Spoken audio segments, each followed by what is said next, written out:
The rain-slick windshield blurred the world outside like a half-forgotten dream, but inside the car, everything sharpened into a knife's edge.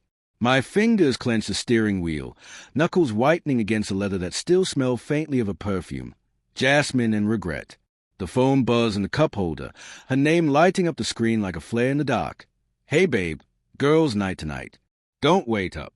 Love you. I stared at it, the words twisting in my gut like barbed wire. Love you. 3 syllables that used to anchor me, now floating untethered.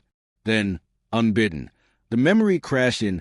Earlier that afternoon, her laptop left open on the kitchen counter, the browser tab glowing with a hotel reservation. Not just any hotel, the sleek downtown high-rise with a velvet-draped lobby and king suites that whispered secrets. For tonight, checked in under her name alone. I didn't reply. Couldn't. The engine hummed low as I pulled out of the driveway, the garage door groaning shut behind me like a final judgment. Heart pounding against my ribs, I drove on autopilot, the wipers slashing rhythmically across the glass, mocking the chaos in my chest. Was this paranoia? We'd been married 8 years, Sarah and I, 8 years of shared coffee mugs chipped from lazy mornings, her laughter echoing in our cramped Brooklyn apartment, my hand on the small of her back during those endless faculty dinners where she'd shine brighter than the chandelier. But lately, the air between us had thickened, heavy with unspoken silences. She'd linger over her phone at breakfast, thumbs scrolling with a secretive smile that didn't reach her eyes. Work emails, she'd say, but her voice would hitch, just a fraction, like a record skipping. I'd nod, swallow the doubt, because what else could I do? Admit that love felt like quicksand, pulling me under one rationalization at a time? The city light smeared into streaks of gold and crimson as I wove through traffic, the horn blaring from a cab behind me jolting me back. My mind raced ahead, piecing together the fragments I'd ignored. Last month, the missed call from an unknown number at 2 a.m., her fumbling to silence it with a mumbled spam. The new silk blouse she'd bought on a whim, tag still dangling when I found it in the laundry hamper, stained with a splash of red wine that wasn't from our Pinot Grigio. And the fights, God, the fights, over nothing and everything. You're always buried in your manuscripts. She'd snapped 2 nights ago, her green eyes flashing like stormlit waves. When's the last time you really saw me? I'd reached for her then, but she flinched just enough to carve a chasm. I love you, I'd whispered into the dark after she turned away, but the words hung there, unanswered, festering. By the time I reached the hotel's valet circle, the rain had eased to a drizzle, pattering against the awning like hesitant applause. The doorman tipped his hat, his face a mask of polished indifference, and I forced a smile that felt like cracking porcelain. Just meeting my wife, I lied, the words tasting like ash. Inside, the lobby enveloped me in hushed opulence, crystal chandeliers casting fractured rainbows on marble floors, the faint chime of an elevator, the murmur of a couple at the bar clinking glasses in celebration. Or commiseration. I couldn't tell anymore. My pulse thrummed in my ears as I scanned the check-in desk, but she wasn't there. Of course not. She'd be upstairs already, slipping out of her coat, her heels clicking against hardwood, turning to him with that smile she used to save for me. Him. The thought lodged in my throat, a jagged stone. I didn't have a name, not yet, but he'd haunted my suspicion for weeks, a shadow in her texts, the phantom vibration of a phone during our rare date nights. Last Tuesday, I'd glimpsed it, a notification popping up as she stepped out of the shower, steam curling around her like a veil. Can't wait for Thursday.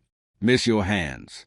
She'd snatched it away, laughing it off as a friend's joke, but her cheeks had flushed not with embarrassment, but something darker, guilt-laced with defiance. I'd wanted to believe her. God, how I'd wanted to. Because if I didn't, what was left? A life unraveled, thread by thread, until I was just a man staring at his reflection in a rain-streaked mirror, wondering when the boy who promised forever had become this hollow shell. I slipped into the elevator alone, the mirrored walls closing in, multiplying my reflection into an infinite parade of doubt. Floor 7, Suite 712. The number burned in my memory from the browser history I'd scrolled through in a haze of nausea that afternoon, deleting my tracks like a thief in my own home.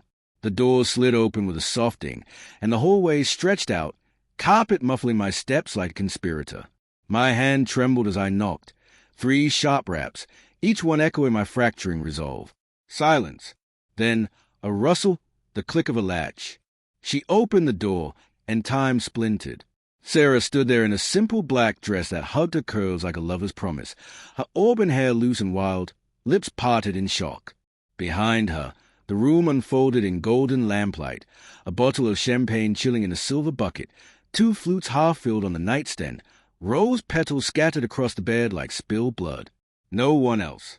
Just her, eyes widening, then narrowing in a storm of confusion and fury. "Mark, what the hell are you doing here?" I stepped inside, the door snicking shut behind me, sealing us in this velvet tomb. The air smelled of her, jasmine again, mingled with the sharp tang of fay. "Dinner with the girls," I echoed, my voice a stranger's, rough and raw. "Funny, I just saw you book this." Her laptop sat open on the desk, the confirmation email still glaring from the screen. She followed my gaze, color draining from her face, and for a heartbeat, I saw it, the truth uncoiling, ugly and inevitable.